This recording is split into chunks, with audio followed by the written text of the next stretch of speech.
looks like the first incursion of this scale using Ukrainian conventional forces into Russia. We've seen some previously from sort of proxies or Ukrainian-supported resistance forces, but there are at least two brigades here, the 22nd Mechanized and the 82nd Air Assault, where personnel have been identified from footage and from pictures. And it's certainly embarrassing for Russia at the moment. There were some signs in the initial reporting that they had basically said, well, we've got this situation under control, that we have repelled Ukrainian forces. And those messages have all now been deleted from Russian social media. And instead, they're sort of treating this as more of a crisis than an incident.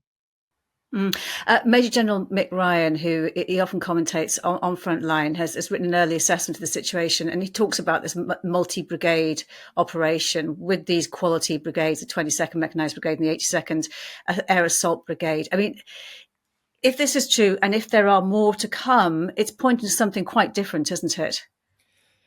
I think potentially. I mean, again, it's difficult to know at the moment what the exact objectives are, and I think it's worth splitting those down into the sort of the military objectives, the tactical objectives, and what could be some significant political and presentational ones.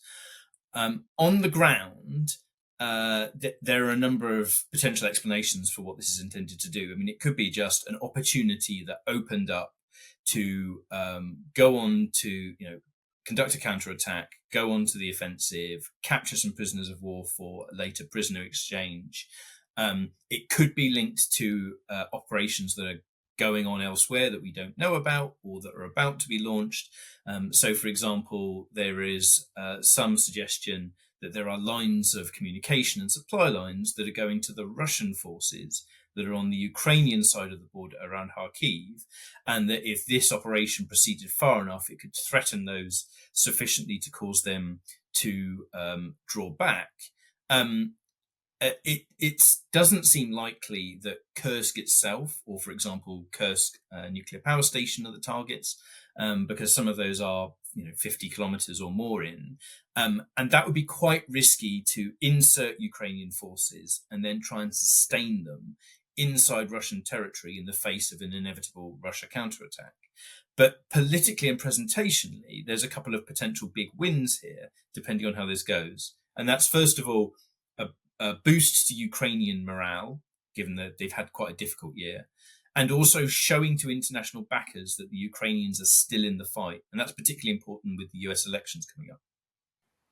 Yeah, because as one national broadcaster in the UK said, Ukraine's back in the news. Yes, and I think that there's a degree to which, if this captures headlines, embarrasses Putin, embarrasses the Russians, it somewhat reverses the narrative of what has been probably 6 months of very slow Russian gains. Although it's worth noting, at the moment, there are no signs that the Russians are having to divert forces from in or around the Donbass. And that situation there, particularly around Chasiv Yar and heading towards Pokrovsk, remains quite delicate and dangerous for the Ukrainians. That's really interesting because those places you talk about are a long way from where this is happening in the Donbass. New York as well, Toretsk. Is it like you say there's no sign that Russian forces are having to be diverted? So do you think there is likely to be no impact of this invasion, either in the Ukraine's ability to defend there, or Russia's ability to continue its slow attritional advances? Yes, I mean, this all assumes that the Russians are effectively coordinating well, and it's worth noting that they seem to have been caught on the hop here. That goes some way to suggesting that the Ukrainians have addressed some of the problems that they've had in operational security over the past 12 months. But the Russians should have sufficient reserves and forces to move those into the area to meet this raid. And in theory, it shouldn't affect what's happening further south, which remains their main objective and their main thrust. But of course, actually, over time, the Russians have shown both that their coordination of large operational forces has been far from perfect. A lot of what they're doing has been as a product of, if you like, brute force or massed numbers. And in terms of defenses in and around Russia, for example, air defenses, they have shown that they're under pressure there, given the losses that they're suffering all the way along the front line. And so one of the reasons that the Ukrainians continue to conduct some of those deep strike operations that they use drones for is that they can attack Crimea. They attack out to the east of Ukraine, so we've seen another airbase hit in the past week, and they attack deep into Russia, because that, in terms of air defense systems and forces behind the front lines, does pose some challenges to the Russians about where they place them. And how were they able to catch the Russians on the hop here in Kursk? So in this respect, that's, I mean, we don't know at the moment, but that's an interesting area to delve into, perhaps some retrospective analysis of what was visible and what could be inferred from that.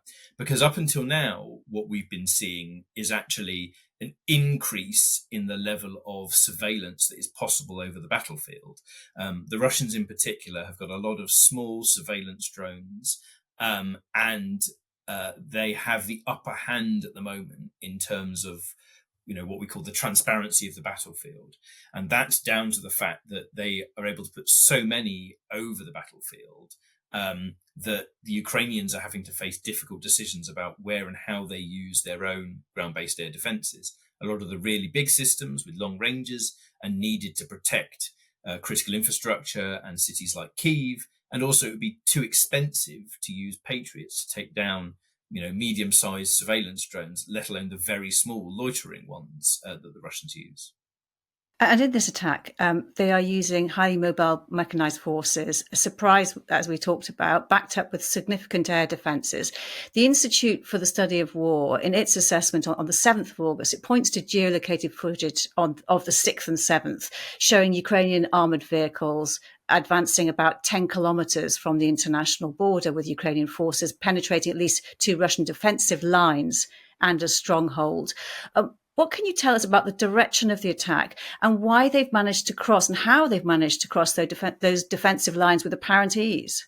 Well, I mean, it looks like they may have gone even further in overnight. So we're now looking at maybe 15 kilometers in some directions. It does appear in part that this has been a more lightly defended and more static part of the line, and so rather than facing the kind of heavy Russian defences, significant minefields, significant fortifications with lots of artillery cover that we saw further to the south and to the east, they only faced, in the first instance, border guards and maybe sort of FSB ground forces rather than large conventional forces. I think there's an open question, maybe a bit too soon, to work out whether that is as a consequence of Russian complacency or maybe Ukrainian deception in terms of how they built up these forces. Possibly the Russians simply didn't expect it because the pressure that they're placing elsewhere, and the fact that the Ukrainians, for their part, have had to rush forces around Kharkiv to deal with that buffer zone operation, which in itself has basically stalled. I mean, that's a good example of where the Ukrainian ability to use some Western supplied weapons over the border has now had an impact on Russian forces, and they've basically stemmed that advance and begun to turn it back. President Putin's response was very quick, notably quick. Do you think that this has unnerved him? Do you think there's a bit of a panic going on in the Kremlin? I mean, I don't really know what unnerves Putin, but it will certainly be uncomfortable to the military leadership, because in essence, their narrative has been, constant progress, limited threats, and the Ukrainians essentially are the ones who should be suing for peace and accepting terms that are put onto them. And I think this will induce a little bit of doubt in the minds of some, as well as just frankly embarrassing the system. And there are some movements going on behind the scenes at the moment where we're beginning to see military officers moved around, officials being picked up for corruption. I think there is unease in the Russian military system as to how effective they are. And even if this is a time-limited operation, the fact that they were able to move across the border, threaten a major area, do so publicly, capture Russian soldiers, it will just create, again, additional doubt in the Russian mind. I mean, I think it's worth going back to the Wagner insurrection. The general view is that when that took place, if Prigozhin and the lead elements of that force had pressed on, having bypassed most of the ground forces and the kind of deals that they had made, it was eminently possible for them to drive almost to Moscow unchallenged. Now, no one's suggesting that this is a Ukrainian ground operation that could conduct a similar penetration, but it does just create a little bit of concern in Russian military planners about exactly how deep their defenses are and where their vulnerabilities are. So I think, I mean, it does feel very strongly like this operation might be more significant politically and in kind of presentational terms and changing the narrative than it will be necessarily tactically. Notwithstanding, as I said, we don't know how this will play out. And we could be looking back in a month at a limited operation and saying how audacious and successful it was. Similarly, we might look back and the Ukrainians might have got themselves tangled up in something that causes them to take additional losses that they really needed for next year. You've been watching Frontline for Times Radio with me, Kate Gerbeau. My thanks to our producers today, Louis Sykes and Morgan Burdick, and for you for watching. If you'd like to support us, you can subscribe now, or you can listen to Times Radio for the latest news and in-depth analysis, or go to thetimes.co.uk. For now, though, thanks for watching. Bye-bye.